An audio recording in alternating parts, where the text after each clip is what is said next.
Hello दोस्तों, मैं साक्षी आप सभी का स्वागत करती हूँ मेरे चैनल नाइट लेवेंसो में, जहाँ मैं आपके साथ कहने को हम सफ़र का थर्ड पार्ट शेयर करने वाली हूँ। लेट से आने के लिए मैं बहुत ज़्यादा क्षमा प्रार्थी हूँ, पर अपना रीज़न तो मैं बता ही चुकी हूँ। I had no choice, so please आप सब मुझे माफ़ कर दीजिएगा। और अब हम एपिसोड की तरफ बढ़ते हैं। तो पिछले एपिसोड में हमने देखा कि वैन केसिंग और बाइक फ़ोन पे बातें कर रहे होते हैं। अभी जो बाइक होता है ना, उसे ना नींद आने लग जाती है, तो वैन केसिंग की हर बात पर बस ही कह रहा होता है। अभी वैन केसिंग समझ जाता है कि भाई को नींद आ रही है, तो वो कहता है, भाई हम कल बात करते हैं, अभी तुम सो जाओ। तो भाई कहता है थैंक यू। अभी भाई की बात सुनकर वैन को तो हल्की सी हंसी आ जाती है। फिर वो कहता है, remember one thing, I love you so much. अभी उसकी बात सुनकर भाई स्माइल करता है और कहता है, love you too, good night. Wen smile करता है और कहता है, गुड नाइट। अभी वैन अपने कान की साइड से फ़ोन निकाल लेता है, फिर फ़ोन की स्क्रीन को कुछ सेकंड तक देखता रहता है, फिर फ़ोन की स्क्रीन को किस करता है और फिर फ़ोन को कट कर देता है। लाइक जो कॉल थी उसे कट कर देता है और फ़ोन को पैसा टेबल पर रख देता है और खुद भी लेट जाता है। और थोड़ी देर बाद उसे नींद भी आ जाती है। अभी हमें शिशु को दिखाया जाता है, जो बाइक के रूम में आता है ईयरफोन देने के लिए। अभी वो रूम में आता है और बाइक को देखता है, जो कि अभी सो गया होता है और साइड में ही फ़ोन उसका ऐसे ही पड़ा हुआ होता है। अभी वो उसे देख के स्माइल करता है, फिर जो ईयरफोन थे उसे ड्रेसिंग टेबल के ऊपर रख देता है, फिर बाइक के पास जाता है, उसे ब्लैंकेट उड़ाता है और थोड़ा आराम से ही उसके पास से वो फ़ोन लेता है और उसे बेड टेबल पर रख देता है। फिर वो उस रूम से चला जाता है। अभी यहाँ से कहानी में पूरे एक दिन का लीड दिखाया जाता है। अभी हमें वैन केसिंग का घर दिखाया जाता है और वहाँ पर जो मिसेस जैंग थी वो भी ब्रेकफास्ट लगा रही होती है और वैन केसिंग उनकी हेल्प कर रहा होता है। और जो मिसेस जैंग होते हैं वो भी सोफे पे बैठे हुए होते हैं। अभी तभी घर की डोरबेल बजती है, तो वैन केसिंग डोरबेल की तरफ देखता है, फिर मिसेस जैंग की तरफ देखता है और कहता है, माँ मैं देखता हूँ कौन है। और ये कहकर वो दरवाजे की तरफ चला जाता है और वो गेट जैसे ही खोलता है तो सामने वूशी खड़ा होता है। अभी उसे देखकर तो वैन केसिंग एकदम ही शॉक्ड हो गया होता है, क्योंकि वूशी ने घर में यही कह रखा हुआ था कि वो जो प्रेजेंट डे था उसके दूसरे दिन वापस आएगा। अभी जो वैन था उसका शॉक्ड फेस देखकर जो वूशी होता है वो स्माइल करता है और कहता है, आपके चेहरे की तो हवाइयाँ उड़ गई छोटे शहजादे। उसकी बात सुनकर वैन स्माइल करता है और वूशी को हक कर लेता है। अभी वूशी कहता है, कैसा लगा मेरा सरप्राइज़? तो वैन कहता है, एकदम घटिया। अभी उसकी बात सुनकर ना वूशी हंसने लग जाता है, तो वैन जो कि वूशी के गले लगा हुआ था वो वूशी को एक तेज़ मुक्का मारता है। अभी वूशी कहता है, आओ डैम यू, कितना तेज़ मारते हो। अभी उसने कहा ही होता है, तभी मिसेस जैंग की आवाज़ आती है, वैन कौन है गेट पर? अभी वैन उनकी तरफ देखता है और कहता है, आपके सुपुत्र वूशी। अभी ये बात सुनकर मिस्टर और मिसेस जैंग दोनों ही शॉक्ड हो जाते हैं। तभी वूशी अंदर आता है और आकर अपने माउंटेन को ग्रीट करता है। अभी मिसेस जैंग कहते हैं, बेटा पर तुम तो कल आने वाले थे। अभी वूशी कहता है, वो तो मैंने यूँ ही कह दिया था आप लोगों को सरप्राइज़ देने के लिए। अभी मिसेस जैंग कहती हैं, दोनों भाई एक जैसे हैं, अतरंगी। अभी उनकी बात सुनकर मिस्टर जैंग, वूशी, वैन तीनों ही हंसने लग जाते हैं। अभी मिसेस जैंग उन तीनों लोगों को हंसते हुए देखती रहती है, फिर स्माइल करती हैं, फिर कहती है, अच्छा ठीक है, हंसी मजाक अब सारा दिन होता रहेगा, पर अभी आके ब्रेकफास्ट कर लो तीनों लोग। अभी वूशी कहता है, जी मैम बस ये ज़रा ड्रेस चेंज कर लो फिर आता हूँ। तो वो नोट करते हैं, फिर वूशी चेंज करने चला जाता है अपने कपड़ों को। अभी थोड़ी देर बाद वो आता है नीचे और फिर वो सभी लोग साथ में ब्रेकफास्ट करते हैं। अभी हमें थोड़ी देर बाद का सीन दिखाया जाता है, जो हमारा वूशी होता है वो अभी सो रहा होता है अपने रूम में। अभी उसकी आँख खुलती है और वो उठ के बैठ जाता है, लाइक वो थका हुआ था ना सफ़र की थकान से, तो वो सो गया था। अभी वूशी के डोर पे नॉक टॉक होती है, तो वो देखता है तो वहाँ पे वैन खड़ा होता है। वैन कहता है, अंदर आ जाओ। तो वूशी कहता है, तुम्हें पूछने की ज़रूरत कब से पड़ने लग गई यार, आ जाओ। तो जो मैन होता है वो स्माइल करते हुए वहाँ पे आता है और कूद कर पलंग पे बैठ जाता है। अभी मैन कहता है, सो तुम्हारा ट्रिप कैसा गया? तो वुशी कहता है, बिजनेस ट्रिप कैसे चाहते हैं यार, वैसे ही क्या, बट हाँ एक इंटरेस्टिंग चीज़ ज़रूर हुई। तो मैन कहता है, क्या? वुशी कहता है, मैं ना अभी 2 रात पहले एक क्लब में गया था, वहाँ पर मैंने एक लड़के को देखा। अभी वुशी इसके आगे कुछ कहता उससे पहले मैन कहता है, हाँ लड़के को देखा, वो भी क्लब में। उसके बाद अभी जो वुशी होता है वो मैन को देख के एक अजीब सा फेस बनाता है। फिर उसके पास बड़ी जो तकिया होती है वो उठाता है और उसे खींच के मारता है और कहता है, डर के इंसान, पूरी बात तो सुन ले। अभी उसकी बात सुनकर जो वैन होता है वो बहुत ज़्यादा हंसने लग जाता है। फिर वो अपनी हंसी को कैसे न कैसे करके कंट्रोल करता है और कहता है, ओके ओके ओके। फिर अभी जो वुशी होता है वो उस दिन की सारी बात वैन केजिंग को बता देता है और वैन केजिंग तो बहुत ज़्यादा हंसने लग जाता है। अभी वुशी कहता है, वैन तुम बिलीव नहीं करोगे, जब मैंने उन लोगों के चेहरे देखे ना, जब मैंने उनसे कहा कि मैं युआन का बॉयफ्रेंड हूँ, उनके चेहरे देखकर मुझे इतनी खुशी हुई, इतना संतोष मिला कि मैं क्या बताऊँ। लाइक सीरियसली, मतलब वो कुछ बोल नहीं रहा था तो ये सब उसके सर पे नाच रहे थे बेचारा। इसीलिए कहते हैं आजकल के ज़माने में ना सीधा होना एक क्राइम से कम नहीं है। अब इवेंट कहता है, बिल्कुल सही कहा तुमने, और तुमने जो किया वो भी बिल्कुल ठीक था। अभी जो वुशी होता है वो वैन को देख के स्माइल करता है। अभी वैन कहता है, वैसे नंबर वंबर लिया कि नहीं? तो वुशी कहता है, नंबर नंबर क्यों लेता उसका? वैन कहता है, ठीक है, इंस्टा आईडी तो पूछी होगी। वुशी कहता है, रमेश बिल्कुल नहीं। वैन कहता है, फेसबुक। वुशी कहता है, नहीं। वैन कहता है, ट्विटर। वो कहता है, नहीं। अभी वुशी फिर वैन से ही कहता है, तुम्हें इतनी क्यों पड़ी है युवान की, क्यों कर रहे हो इतने क्वेश्चन? तो वैन कहता है, क्योंकि एक अरसे के बाद तुम्हारे मुझसे किसी लड़के का जिक्र सुना है मैंने, सो बस क्यूरियस था कि कौन है वो। अभी जो वुशी होता है वो फिर नोट करता है और शांत हो जाता है। अभी जो वैन होता है वो स्माइल करता है, फिर वुशी के दोनों शोल्डर्स को पकड़ता है और कहता है, अच्छा बताओ क्या वो क्यूट था? अभी उसकी बात सुनकर जो वुशी होता है वो अपने आइज़ रोल करता है। तो वैन कहता है, आइज़ रोल मत करो, मुझे बताओ क्या वो क्यूट था? तो जो वुशी होता है वो कहता है, हाँ क्यूट था। अभी वैन कहता है, कितना क्यूट? अभी वुशी कहता है, अब इसका क्या जवाब दूँ मैं तुम्हें, कैसे बताऊँ कितना क्यूट था? और मेरी छोड़ो, मुझसे तो तुम ये बेफजूल के सवाल पूछ ही रहे हो, पर कभी अपना भी तो बताओ। ये जो सीक्रेट अफेयर करके रखा हुआ है, कभी हमें भी तो मिला अपने बॉयफ्रेंड से। अभी जो फैन होता है वो कहता है, "अ, हम तुम्हारी बातें कर रहे थे ना?" तो जो वुशी होता है वो कहता है, हाँ तो अब हम तुम्हारी बातें कर रहे हैं, बताओ कब मिलवा रहे हो? अभी वैन थोड़ा सोचता है, फिर कहता है, नेक्स्ट संडे पक्का। अभी जो वुशी होता है कहता है, प्रॉमिस? तो वैन कहता है, हाँ पक्का प्रॉमिस, लेकिन डैड को भी कुछ मत बताना, ओके? तो जो वुशी होता है कहता है, ओके फ़ाइन, नहीं बताऊँगा। अभी हम वुशी के बारे में कुछ चीज़ें जान लेते हैं। जब वुशी अपने कॉलेज में था तो उसे एक लड़की पसंद आई थी। वो उसे बहुत ज़्यादा पसंद करता था और उससे ना अप्रोच भी करना चाहता था, पर वो उसे कुछ भी बोलता उससे पहले उसे पता चल गया था कि उस लड़के का पहले से कोई बॉयफ्रेंड है।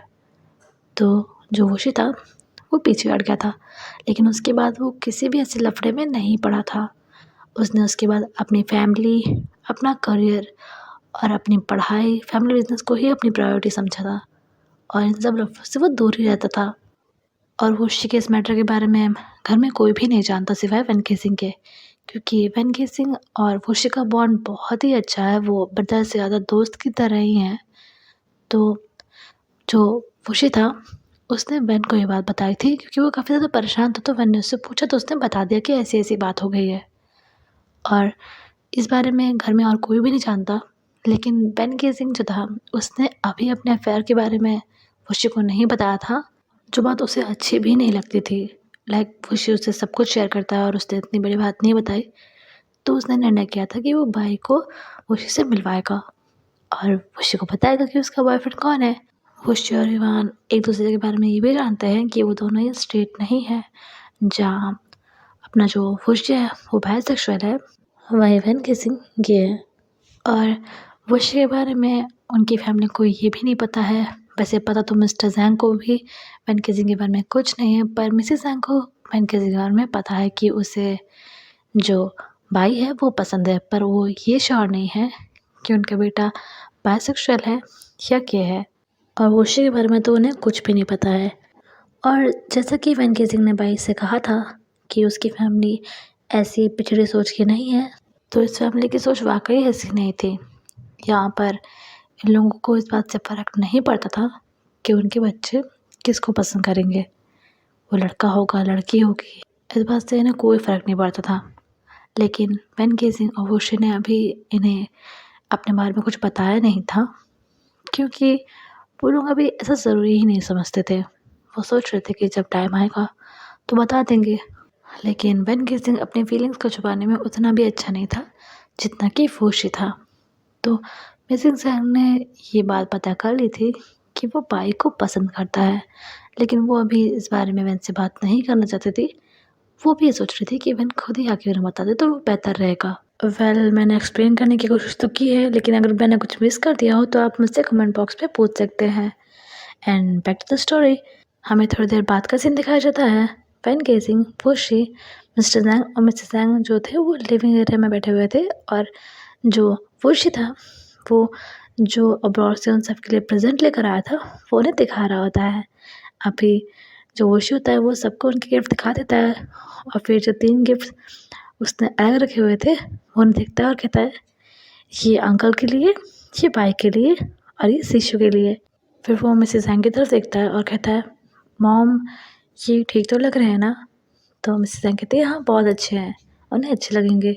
अभी उनके पास सुनकर वुशी स्माइल करता है और कहता है ठीक है, तो फिर कल मैं ये गिफ्ट लेकर जाऊँगा और वहाँ पर अंकल बाई और शिशु से मिल भी लूँगा। तो मिसेस जैंग कहती है बहुत अच्छा विचार है। अभी वैन ना ये कहने ही वाला होता है कि वुशी क्या मैं तुम्हारे साथ चलूँ? अभी वो ये कहता उससे पहले ही जो मिसेस जैंग थी वो वैन की तरफ देखती हैं और कहती हैं वैन तुम भी वुशी के साथ ही चले जाना।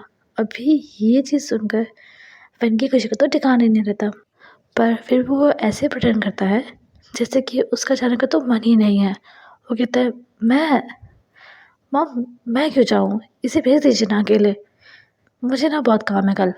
तो मिसेस जैंग कहती है अच्छा ठीक है, फिर वुशी तुम ही चले जाओ। अभी जो मिसेस जैंग होती है वो तो मन में बहुत ज़्यादा खुश हो रही होती है। अभी जो वैन होता है वो कहता है नहीं नहीं नहीं नहीं नहीं मॉम आपने मुझसे इतने मन से काम कहा है, अगर मैं आपकी इतने भी बात ना मान पाऊँ तो लानत है मुझ पे। अभी जो मिसेस जैंग होती है वो कहती है हाँ बेटा हाँ मैं समझ रही हूँ। अभी फैन कहता है वुशी मैं भी चलूँगा तुम्हारे साथ। अभी वुशी जो कि उतनी देर से वैन की ड्रामेबाजी देख रहा होता है वो मन में ही कहता है ये अचानक से इतनी नौटंकी क्यों कर रहा है, ज़रूर कुछ ना कुछ लोचा कर रहा है ये लड़का, पर क्या। और फिलहाल के लिए हमारा सीन यहाँ से शिफ्ट होता है, हमें बाई को दिखाया जाता है जो कि अभी अपने ऑफिस केबिन में होता है। तभी वहाँ पर क्यों एहसान आते हैं जो कि अभी अपने असिस्टेंट से बात करके आए हुए होते हैं। वो अपने बाई को देखते हैं और कहते हैं ओके घर चले। बाई उनकी तरफ देखता है जो कि अभी अपने फ़ोन को चेक कर रहा होता है, क्योंकि वैन किसिंग का आज कोई मैसेज कोई कॉल नहीं आया होता है। वो उनकी तरफ देखता है और कहता है जी डैड। अभी वो अपने फ़ोन को अपने कोट की जेब में रखता है और जो फाइलें थी उन्हें ब्रीफ केस में रखता है, सॉरी। और फिर वो दोनों ऑफिस से निकल जाते हैं। अभी वो लोग जो कार थी उससे अपने घर की तरफ जा ही रहे होते हैं, तभी उनके जो सामने रोड थी लाइक जिस रोड पे वो चल रहे थे वहाँ पर रॉन्ग साइड से ही कोई ट्रक उनकी तरफ बहुत ही तेज़ी से आता है और उनकी गाड़ी को बहुत ही बुरी तरह से हिट करता है। वो जो गाड़ी होती है वो एकदम से ही उलट-पुलट हो जाती है और फिर वो जगह पे आके गिर जाती है। अभी जो ट्रक वाला होता है वो तो वहाँ से ये सब चीज़ें देखकर चला ही जाता है, और जो मिस्टर जैन थे उन्हें और बाई को इस एक्सीडेंट से बहुत ज़्यादा ही चोट आई होती है। ख़ासकर मिस्टर सेंग को, उन्हें तो बहुत ज़्यादा चोट आई थी क्योंकि वो ऑलरेडी बूढ़े थे। उन्हें बहुत चोट आई होती है। अभी वहाँ पर पूरा ही भीड़ लग गई होती है, पर कोई भी उनकी हेल्प करने के लिए नहीं सोचता। अभी तभी वहाँ पर एक कार आके रुकती है, जिसमें से एक लड़का बाहर निकलता है, जो कि देखता है कि बहुत ज़्यादा भीड़ लगी हुई है, तो वो सोचता है कि एक बार देखा जाए कि क्या सीन हो गया है। अभी जब वो वहाँ पर भीड़ को चीरते हुए अंदर आता है उस जगह के सर्कल के, तो देखता है कि ऐसा-ऐसा एक्सीडेंट हो गया है। अभी वो उस कार को देखता है जो कि उल्टी-पुल्टी पड़ी हुई थी, और फिर वो उन सभी लोगों की तरफ देखता है बहुत ज़्यादा गुस्से में। फिर वो उन लोगों को धक्का देते हुए अपनी कार की तरफ आता है, और जो कार में उसके दोस्त बैठे हुए थे, वो उन सबको आवाज़ देता है और हेल्प के लिए कहता है। अभी वो सभी लोग भी कार से बाहर निकल जाते हैं। एंड सॉरी, मैं इनका नाम बताना भूल गई। इसका नाम है फेडल। अभी फेडल जो होता है, वो अपने दोस्तों के साथ वहाँ पर आता है और उस गाड़ी से उन लोगों को निकालने की कोशिश करने लग जाता है। अभी काफ़ी मशक्क़त के बाद उसके दोस्त और जो फेडल था, वो उन दोनों को निकाल लेते हैं कार से। और वो लोग जो थे, मतलब फेडल के दोस्त 5 थे और फेडल खुद था, तो उन्होंने किसी तरह से उन लोगों को आराम से निकाल लिया था। अभी जब फेडल भाई को देखता है, तो उसे पहचान जाता है, क्योंकि फेडल जो था वो वैन गेसिंग और भाई का क्लासमेट था। अभी जो फेडल होता है, वो भाई को देखकर कहता है, भाई ये ये सब। अभी जो फेडल का दोस्त होता है वो कहता है, तुम उसे जानते हो? तो जो फेडल था वो कहता है, हाँ जानता हूँ, बट अभी सब बातों का मतलब नहीं है। तुम लोग काम करो, तुम दोनों लोग यहाँ से पुलिस स्टेशन जाओ, ठीक है? फिर वो अपने बाकी 2 दोस्तों की तरफ देखता है और कहता है, और तुम दोनों लोग मेरे साथ चलो, हमें इन्हें हॉस्पिटल लेके जाना होगा जल्द से जल्द। अभी फेडल की बात पे फेडल के जो 5 दोस्त थे, वो नोट करते हैं। फिर उनमें से एक लड़का कहता है, फेडल 1 मिनट, हॉस्पिटल जाने से पहले हमें एटलीस्ट चेक तो करना चाहिए ना कि ये लोग ज़िंदा हैं भी कि नहीं। अभी फेडल उस इंसान की तरफ देखता है, तभी दूसरा दोस्त भी कहता है, वो सही कह रहा है, हमें चेक करना चाहिए। अभी जो ये लड़का ये बात बोला होता है, वही चेक करता है। तो अभी इस समय बाई और मिस्टर किम दोनों की सांसें चल रही होती हैं, पर धीमी गति से। अभी जो लड़का होता है, वो फेडल की तरफ देखता है और कहता है, सांसें चल रही हैं, चलिए चलते हैं। अभी वो लड़का, फेडल, और जो लड़का ये बोला था कि हमें चेक करना चाहिए, वो तीनों उन दोनों लोगों को लेकर हॉस्पिटल की तरफ निकल जाते हैं, और बाकी जो 3 दोस्त थे वो वहाँ से पुलिस स्टेशन चले जाते हैं कंप्लेंट दर्ज कराने के लिए। अभी जो फेडल होता है, वो लोगों को लेके जा रहा होता है, तभी उसके मन में एक बात आती है। वो कहता है, भाई की फैमिली वालों को हमको इन्फॉर्म करना होगा, पर मैं तो किसी को जानता ही नहीं हूँ, क्या करूँ क्या करूँ? हाँ, वैन, वो तो भाई के बहुत क्लोज था, उसे पक्का पता होगा भाई की फैमिली के बारे में। अभी हॉस्पिटल जाके उसे कॉल करता हूँ। और ये कहकर वो कार की स्पीड को और भी ज़्यादा तेज़ कर देता है। वो फुल स्पीड में कार को चला रहा होता है। अभी वो हॉस्पिटल पहुंच जाता है, और जो भाई था उसे वकील हसन को एडमिट करवा देता है। अभी वो वैन को कॉल करता है, जो कि बिजी जा रहा होता है, क्योंकि यहाँ पर जो अपना वैन केसिंग था, वो भाई को कॉल कर रहा था, जो कि बार बार स्विच ऑफ जा रहा था। वो बार बार कॉल कर ही जा रहा होता है, और बार बार उसका कॉल स्विच ऑफ जा रहा होता है, बिकॉज ऑब्वियसली भाई का फ़ोन टूट चुका था एक्सीडेंट में। अभी जो वैन होता है, वो तो बहुत ही ज़्यादा परेशान हो रहा होता है, क्योंकि भाई जब भी उसका फ़ोन नहीं उठाता, वो बहुत ज़्यादा परेशान हो जाता है। अभी ना वो फ़ोन जो होता है अपना, जो वो भाई को कर रहा होता है, उसे काट देता है, और वो जीशू को कॉल करने वाला होता है पूछने के लिए। लेकिन जैसे वो फ़ोन काटता है, फेडल का कॉल उससे आ जाता है। अभी ना जो फेडल था, उसके पास वैन का नंबर सेव था, और वैन के पास भी उसका नंबर सेव था। हालांकि वो दोस्त नहीं थे, लेकिन एक बार वो ग्रुप में प्रोजेक्ट बनाते हैं ना, तो उस सिचुएशन में उन लोगों को नंबर लेना पड़ता है एक दूसरे का। तो इसी वजह से उन दोनों के पास एक दूसरे के नंबर थे सेव, वरना उनकी ऐसी कोई दोस्ती नहीं थी।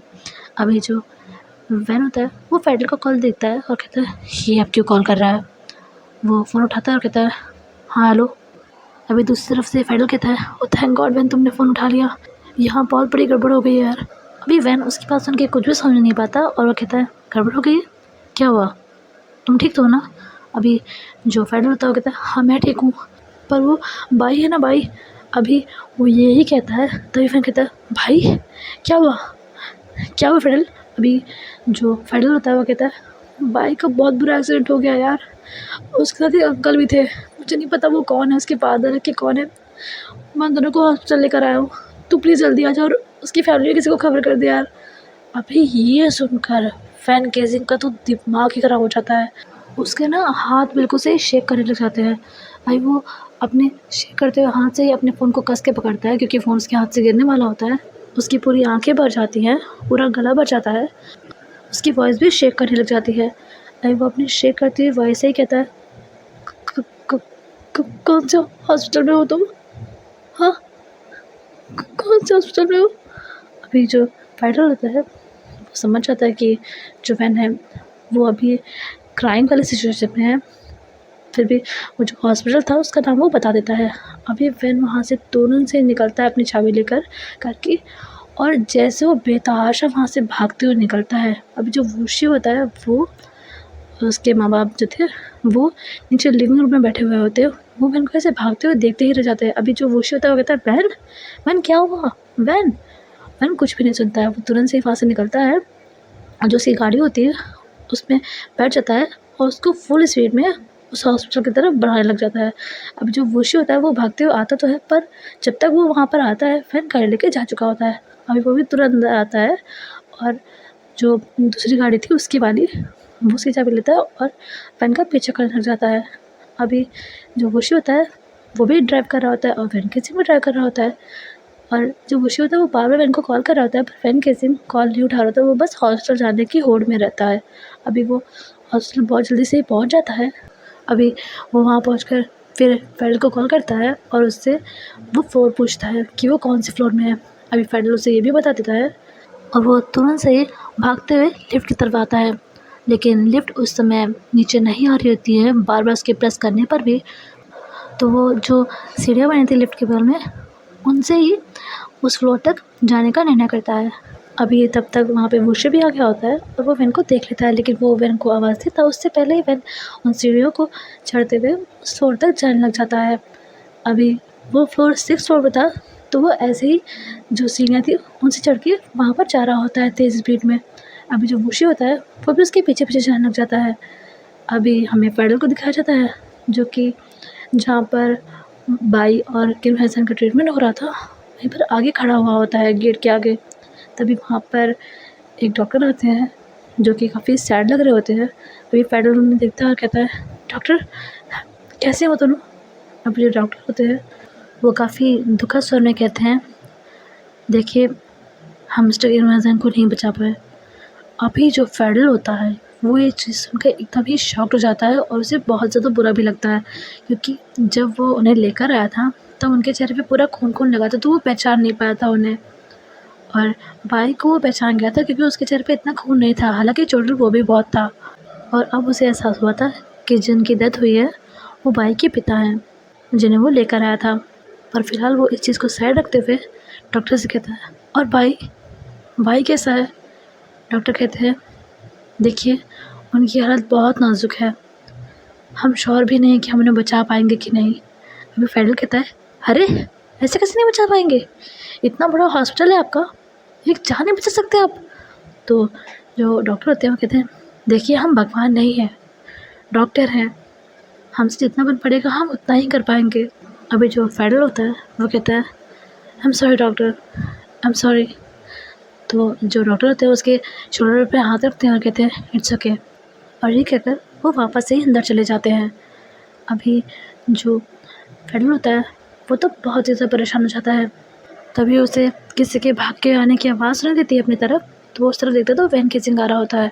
अभी जो फेडरल होता है वो तेज़ कदमों से वैन केसिंग की तरफ जाने लग जाता है और वैन केसिंग जो होता है वो भागते-भागते ही आता है और आते ही जो अपना फेडरल होता है उसके दोनों शोल्डर्स पकड़ता है और कहता है वो वो दोनों वो दोनों वो तो ठीक है, फेडरल फेडरल कुछ तो बोलो। अभी जो फेडरल होता है वो तो समझ ही नहीं पा रहा होता है कि वो कैसे बताए उसे कि भाई की क्या हालत है और किम हसन अब नहीं रहे। अभी जो फेडरल होता है वो स्टिल खामोश होता है। अभी जो मैन होता है वो फेडरल के खामोश चेहरे को देखता ही रहता है। फिर कहता है, फेडरल कुछ तो बोलो, प्लीज से समथिंग। अभी जो फेडरल होता है एक डीप ब्रेथ लेता है और कहता है, अंकल की नहीं रहे। और भाई अभी वो इससे आगे कुछ बोल पाता उससे पहले ही जो डॉक्टर अभी थोड़ी देर पहले अंदर गए थे वो वापस आ जाते हैं बाहर।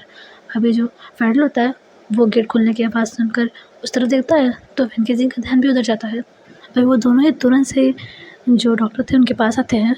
अभी डॉक्टर उन दोनों को देखते हैं और कहते हैं, आई एम सॉरी, हमने बहुत कोशिश की पर हम मिस्टर ए भाई को नहीं बचा पाए। अभी ये सुनकर जो फेडरल होता है उसे भी बहुत बुरा लगता है। और जो ये बात थी ये फूशी ने भी सुन ली होती है जो कि वैन केसिंग का पीछा करते करते वहाँ पर आया हुआ होता है। उसने भी ये चीज़ सुन ली होती है। और जो वैन केसिंग होता है वो तो ये चीज़ सुनकर एकदम ही स्टक हो गया होता है। उसको इतना ज़्यादा चीज़ का सदमा लगा होता है, इतना ज़्यादा शॉक्ड हो गया होता है वो कि वो कुछ रिएक्ट ही नहीं कर पा रहा होता है। बस डॉक्टर को देखे ही जा रहा होता है। उसकी आंखों से आंसू बहे जा रहे होते हैं पर स्टिल उसके चेहरे पे कोई एक्सप्रेशन नहीं होते हैं। बस वो डॉक्टर को देखे ही जा रहा होता है। अभी जो वुशु होता है उसे भी काफ़ी ज़्यादा बुरा लग रहा होता है। वो भी अभी वहाँ जो वैन था उसके पास आके खड़ा हो जाता है और अभी डॉक्टर वहाँ से चले जाते हैं। एंड अब मुझे भी चलना चाहिए। सो फिलहाल के लिए इतना ही गाइस। मैं मिलती हूँ आपको नेक्स्ट चैप्टर में। तब तक के लिए वीडियो पसंद आया हो तो लाइक कर दीजिएगा, चैनल पर नहीं सब्सक्राइब कर दीजिएगा, वीडियो को शेयर कर दीजिएगा और कमेंट में 7 तो लिख ही दीजिएगा गाइस। एंड मैं साक्षी फ़िलहाल आप सभी से विदा लेती हूँ। मिलती हूँ मेरी किसी भी एफएफ के नेक्स्ट चैप्टर में। तब तक के लिए bye bye. Please take care of yourselves guys. Love you all. Bye.